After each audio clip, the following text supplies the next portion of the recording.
So hello everyone welcome to my mini blog. I hope सबैजना सन्चै हुनुहुन्छ होला। म पनि एकदम सन्चै आएर पनि छु।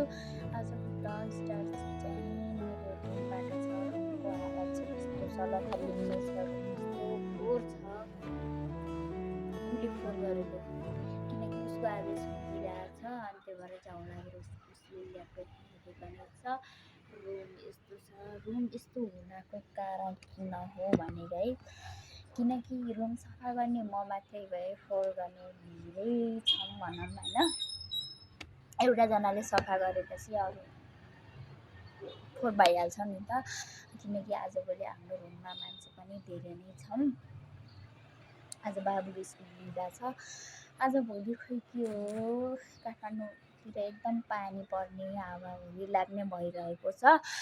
मैले लुगा धुनलाई हिजो अस्ति कति रेडी पारेँ, लुगा धोएन किनकि हावाहुरी लाग्यो, पानी पर्यो। किनकि मैले लुगा धोएन, सुकाउनु पर्छ नि त, हावाहुरी लाग्छ, त्यसैले मैले लुगा धोएन। लुगा धुन चाहिँ टन्नै थियो।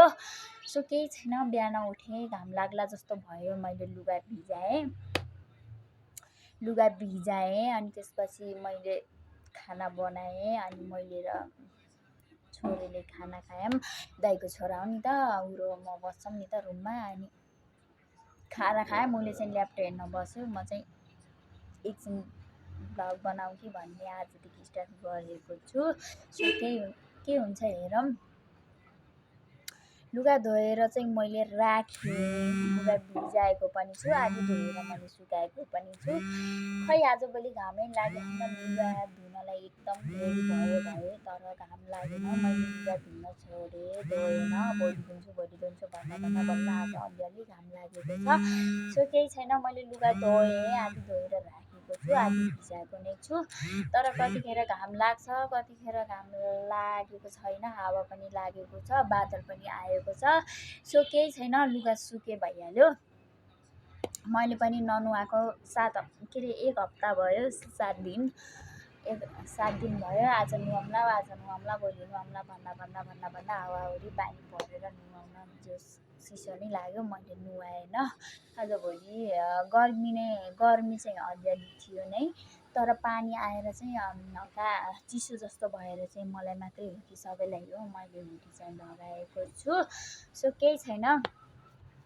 आज बाबु आज कहाँ जाने स्कुल बिदा?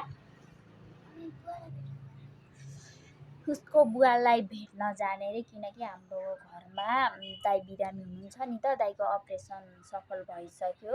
अपरेसन भएको दिनमा चाहिँ म दाइलाई भेट्न गएको थिएँ। म पनि 1 दिन मात्र गएँ नि त। अनि उसलाई चाहिँ भेट्न मन चाहिँ लागेको होला, किनकि उसको स्कुलको कारणले चाहिँ ऊ बाबु गएको छैन। आज जाने भनेको थियौँ, किनकि भोलि शनिबार पनि छ, भोलि जाम्ला हस्पिटल। आज नुहाउनु धुवाउनु, बाबुलाई पनि लुगासुगा धुनु, आफूले पनि ननुहाएको धेरै नै भयो। कपाल पनि गनाइरह, आज चाहिँ जसरी भए पनि नुहाउने नै छु। अलिअलि घाम पनि लागेको नै छ। सो केही छैन, हाम्रो दाइ एकदम बिरामी हुनुहुन्छ। किर्तिपुर पाटन हस्पिटल हुनुहुन्छ दाइलाई, किनकि यहाँदेखि जान अब डेली जान आउनलाई पनि धेरै टाढा नै छ। किनकि म रुममा म मात्रै बस्छु, बाबु स्कुल जान्छ, बाबु आउँदाखेरि रुममा मैले हुन नै पर्छ। फर्स्ट दिनमा चाहिँ गएको, अपरेसन गरेको हस्पिटलको बसाइ चाहिँ आज 4थो दिन भयो। सो केही छैन, भोलि बाबुलाई लिएर दाइले भेट्न जाने नै छौँ। आज नुहाउनु छ, बाबुलाई पनि नुहाउँछु, आफू पनि नुहाउने नै छु। रुम सफा गर्छु, सुरुमा खाना खाएर सकाइसकेँ, रुम सफा गर्छु। अनि त्यसपछि भाँडा माझ्छु, भाँडा माझिसकेपछि नुहाउने नै छु।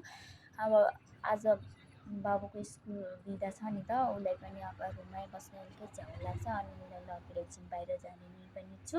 अब नुहाउँछु, नुहाइसकेपछि म एकछिनमा आउँछु, बाई।